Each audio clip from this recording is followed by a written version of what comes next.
Mes salutations à tous ceux qui regarderont cette vidéo. Mon nom est Abaté Akwa Yannick. Si je viens encore auprès de vous à ce moment, c'est pour que nous partageons la parole de vie. La parole qui est esprit. La parole qui fait de nous des êtres spirituels et qui nous éloigne de ce monde qui est destiné à la ruine et à la perdition, parce qu'il y aura la création d'une nouvelle terre et de nouveaux cieux où il n'y aura plus de soleil, parce que la splendeur et la gloire de Dieu, du Père et de l'agneau éclairera toutes choses. Nous venons donc partager cette espérance des choses belles à venir. Nous venons partager notre délivrance, notre liberté, notre guérison, notre affranchissement en Jésus-Christ et en Jésus-Christ seul. Les temps sont mauvais, mais seule la parole peut nous fortifier, peut affermir nos esprits, peut nous libérer de notre chair, afin qu'elle nous éprouve aucune tribulation au moment de la grande persécution. Nous allons commencer par rendre grâce au Père et à lui recommander ce moment qu'il rend encore possible. Abba Père, nous te rendons grâce, nous te bénissons, nous t'adorons, nous te magnifions. Mon Dieu, toi qui fais gazouiller les oiseaux, toi qui nous accordes la caresse du vent, toi qui chaque jour nous permets de nous lever avec ta paix, avec ta joie, toi qui fais battre nos cœurs, mon Dieu, nous te rendons grâce et nous te bénissons au nom du Seigneur Jésus-Christ. D'en recevoir l'adoration, d'en recevoir l'élévation, d'en recevoir la majesté, la sainteté, les actions de grâce au nom du Seigneur Jésus-Christ. Père très saint, qu'à ce moment, que ce soit ton esprit au nom du Seigneur Jésus-Christ qui dirige, qui écrase notre chair, qui écrase nos pensées humaines, mais qui nous accorde d'être nourris par ta parole, de grandir encore, que nos êtres spirituels grandissent et notre chair décroisse, que nous soyons encore plus extirpés du monde pour marcher vers notre royaume céleste. Père très saint, reçois la gloire et reçois l'honneur au nom de ta parole, au nom du Seigneur Jésus-Christ de Nazareth. Amen. Aujourd'hui, nous allons partager sur un nouveau thème, à savoir le pourquoi des religions. Ce thème sera très court parce que en toute chose, l'homme peut dire beaucoup de mots, mais c'est l'esprit qui convainc. Je vais commencer par l'islam. Dans l'islam, il y a une loi qu'on appelle la loi de la charia. Il y a une loi qu'on appelle la loi du djihad. Ce sont des lois dans lesquelles, des lois qui prônent le combat. Ça veut dire que les musulmans doivent s'ériger contre tous ceux qui vont à l'encontre de l'islam. Beaucoup de personnes vont dire que c'est une mauvaise chose. Mais ce n'est pas une mauvaise chose. Parce que toutes choses ont été prédites. Et toutes choses concourent à la gloire de Dieu. Le diable lui-même est un instrument de Dieu. Qu'on le veuille ou pas, parce que le diable lui-même a été créé par la parole de Dieu. Il a été créé par Jésus-Christ. Il est un instrument de Dieu. Et un instrument qui connaît son dessein, qui connaît sa fin. Qu'est-ce que ça veut dire? Dans l'islam, on a dit de combattre ces gens. Mais c'est pour une raison. Les Juifs également, pour s'établir à Canaan, pour que chaque tribu d'Israël puisse s'établir sur son territoire, ils ont dû chasser des nations. Ils ont combattu. Les chrétiens également, pour que l'évangile se propage et que les églises naissent, ils ont dû entrer dans des nations et ils ont combattu spirituellement. C'est toujours un combat, c'est un combat spirituel. La parole de Dieu dans la lettre, Jésus-Christ a prophétisé des choses Lorsqu'il parlait des derniers temps, il fait allusion à deux prophéties de persécution. La première concerne ses apôtres. Et ils ont subi ces persécutions. L'Église a été persécutée à leur époque. La deuxième persécution, c'est au moment où l'Antéchrist va s'établir. Et il va persécuter les enfants de Dieu. Et il aura le pouvoir sur eux de les écraser, de les faire mourir, de les scier, de les faire brûler, de tuer leur famille devant leurs yeux. Ça, il aura ce pouvoir. Il aura le pouvoir de les faire vivre dans le désolement. Ils ne mangeront pas. Ils seront dans la famine, dans la nudité. Ça, c'est deux tribulations. Nous sommes dans une époque qui nous prépare à la seconde. Parce que l'Antéchrist est en train de s'élever. L'iniquité est en train de s'agrandir. Mais l'esprit est encore là. Ça veut dire que lorsque l'esprit s'en ira, eh bien l'Antéchrist s'établira et la persécution commencera. Mais tant que l'esprit est là, l'esprit retient cette persécution. De même, ce sera la même chose. La parole a prédit ces choses. Sur les temps derniers, sur la façon dont ça se déroulera. Il y a la persécution des apôtres en leur temps. Et il y aura une persécution qui sera soumise à l'Antéchrist. L'Antéchrist, c'est un homme. C'est un homme fort qui dirige un gouvernement. Ce gouvernement a été représenté sous forme de léopard par les prophètes. Ce sera un gouvernement très fort. Et un gouvernement qui s'élèvera par des guerres et des ruses. Et cet Antéchrist sera très sage. Il est la matérialisation du Léviathan, du diable et Satan. Il est sa matérialisation terrestre. Autant le royaume qui va contrôler que lui-même, son gouvernement et lui-même. Ils sont cette matérialisation de l'Antéchrist. Un gouvernement autant religieux que politique, que social, que culturel, parce qu'il étendra ses tentacules de partout. Vous aurez une seule religion. Vous aurez une seule religion, sans vous en rendre compte que vous avez une seule religion. Vous direz servir Jésus, mais vous servirez un autre Jésus, dissous dans le monde. Il y a donc deux persécutions. Pourquoi les religions? Pourquoi l'islam? Pourquoi l'islam n'a pas agi du temps des apôtres? Pourquoi il n'y avait pas ça? Pourquoi le bouddhisme n'est pas mentionné dans la lettre alors qu'il existait déjà? C'est parce qu'il y a un temps pour toute chose. Il fallait que l'évangile fasse le tour du monde. Aujourd'hui, les yeux de tous les hommes sont ouverts sur l'évangile. Même en Inde, où on ne connaissait pas Christ, on le connaît. Même en Afrique subsaharienne, où on ne connaissait pas Christ, on le connaît. Il le fallait. Mais tout ça nous prépare aux tribulations à venir et au jugement.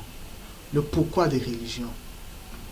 L'islam est venu par une conquête. On va dire que c'est mauvais, ce n'est pas mauvais. Il fallait que l'islam s'établisse. Il fallait que la religion musulmane s'établisse. Le bouddhisme, il fallait qu'il s'établisse. Il fallait que toutes ces religions que vous connaissez, les mormons, les témoins de Jéhovah, les pentecôtistes, il fallait que toutes ces religions s'établissent. Il fallait que le christianisme s'établisse. Parce qu'il y a des temps à venir qui vont déterminer de grandes choses.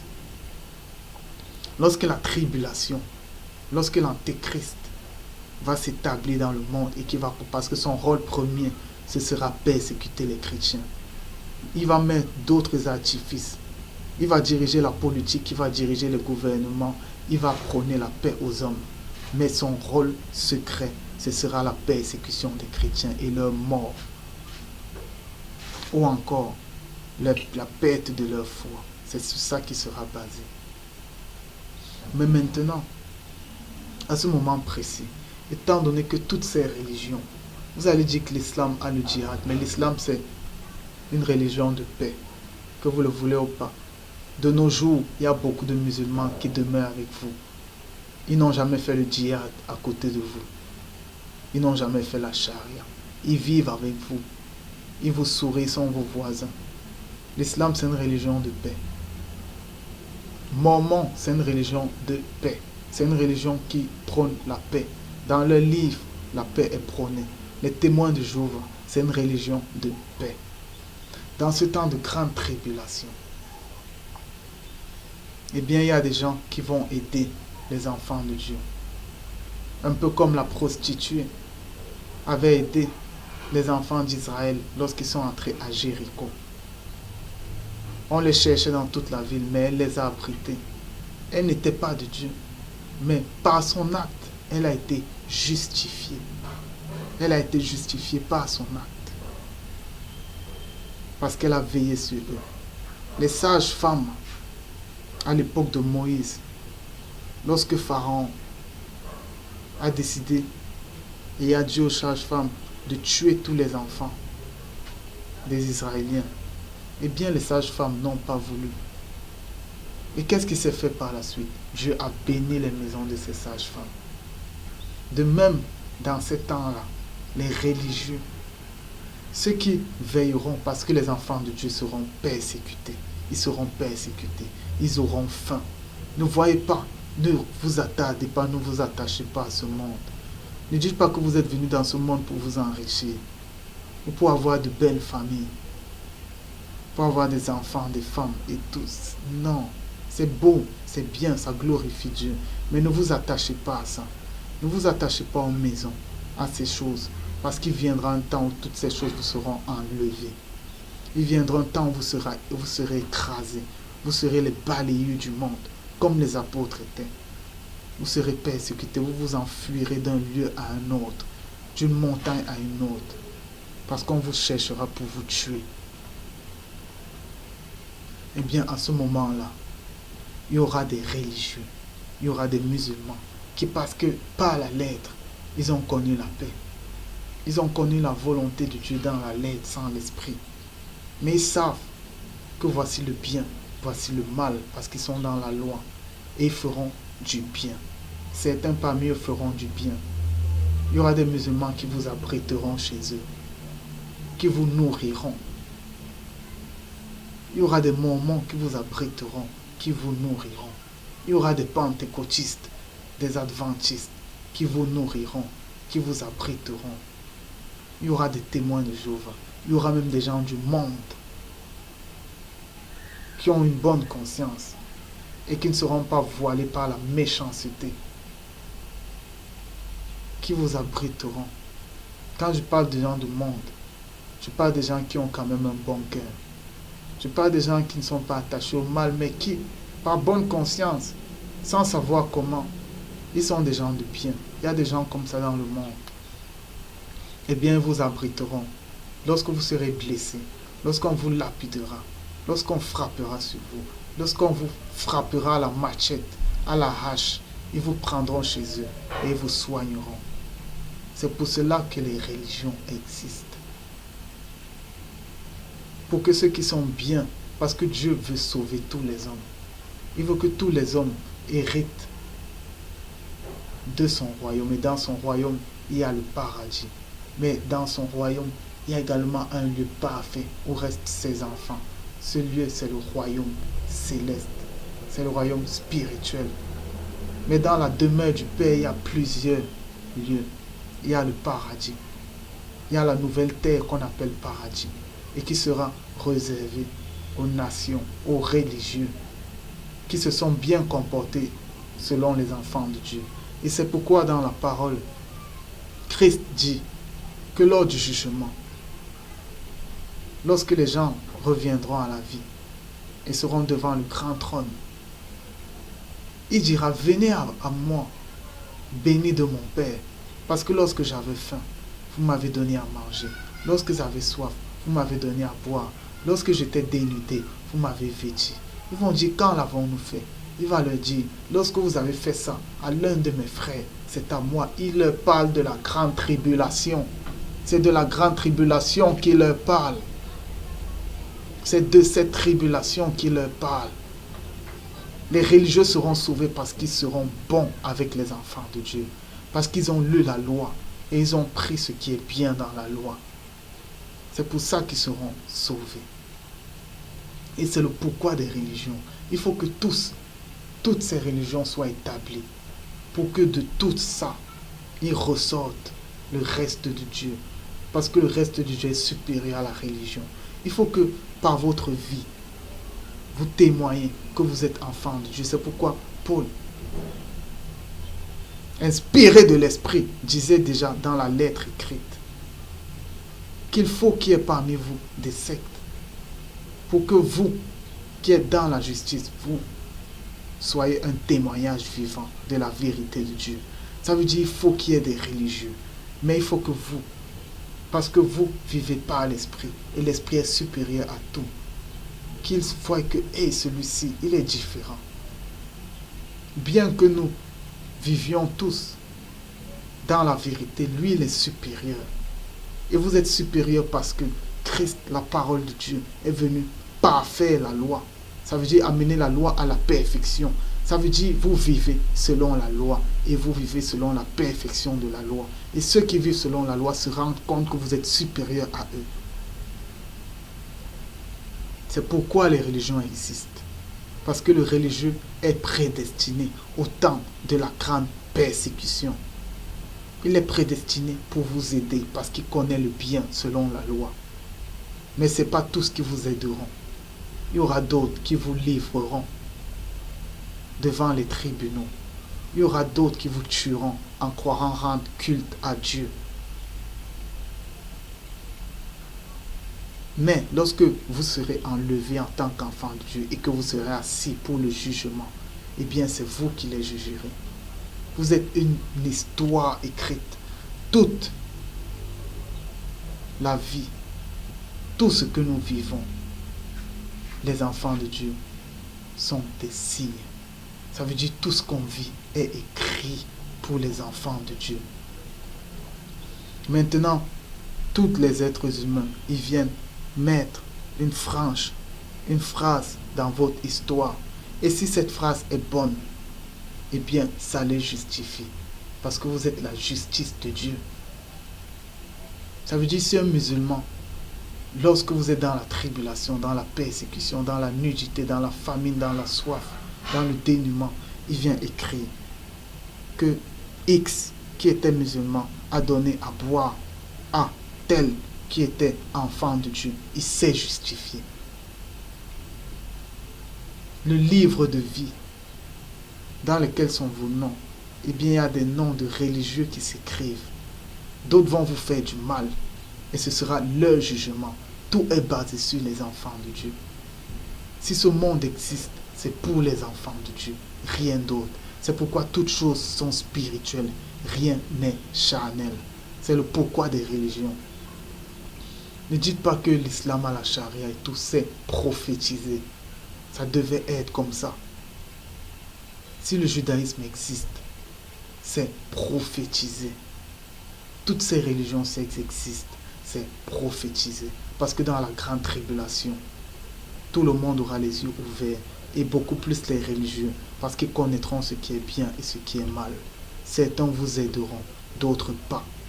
Et c'est sur ça qu'ils seront jugés. Parce que le jugement est basé sur les enfants de Dieu et sur personne d'autre. C'est pourquoi on dit celui qui reçoit un prophète en qualité de prophète recevra une récompense de prophète. Tout est basé sur les enfants de Dieu. Ce sont les religieux qui seront jugés. Et ils seront jugés sur ce qu'ils ont fait aux enfants de Dieu et sur rien d'autre. Les gens du monde seront jugés sur ce qu'ils ont fait aux enfants de Dieu et sur rien d'autre. Sur rien d'autre. Tout est basé sur les enfants de Dieu. Tout est basé sur les enfants de Dieu. Le jugement est basé sur ce qu'on aura fait ou non aux enfants de Dieu. Parce que les enfants de Dieu sont une lumière. Ils sont un jugement. Si vous faites du bien aux enfants de Dieu, Ça veut dire que de vous-même, votre confiance, votre conscience, eh bien, elle fait ses œuvres dans la lumière. Parce que pour aider les enfants de Dieu dans la grande tribulation, il faudra que vous soyez quelqu'un de bien. Si vous êtes quelqu'un de mal qui opère ses œuvres dans les ténèbres, vous allez les livrer aux tribunaux. Vous allez les livrer aux religieux qui seront religieux du diable pour les tuer. Tout est basé sur les enfants de Dieu. Et c'est le pourquoi des religions. Parce que les religieux auront un rôle à jouer en le temps de la grande tribulation. Et c'est par rapport à ce qu'ils feront dans ce temps qu'ils seront jugés. Et qu'ils hériteront soit de la honte éternelle, soit du paradis ou de la nouvelle terre et des nouveaux cieux. J'en ai fini avec cet enseignement. J'espère qu'il a pu édifier plus d'un. Père très saint, nous te rendons grâce. Tu es merveilleux. Tu es magnifique. Abba Père, nous implorons et nous prions pour ta parole, pour ton esprit en chacun de nous. Père très saint, d'aide nous amener au-delà de la religion, mais d'aide nous conduire par ton esprit, afin que nous soyons tes enfants et que nous soyons enlevés lorsque tu manifesteras ta parole, notre Seigneur Jésus-Christ. Mon Dieu, garde-nous fidèles à toi. T'aies gardé nos âmes, nos esprits et nos corps fidèles à toi, pour ta gloire et pour le témoignage de ta toute-puissance. Au nom du Seigneur Jésus-Christ de Nazareth. Amen. Shalom.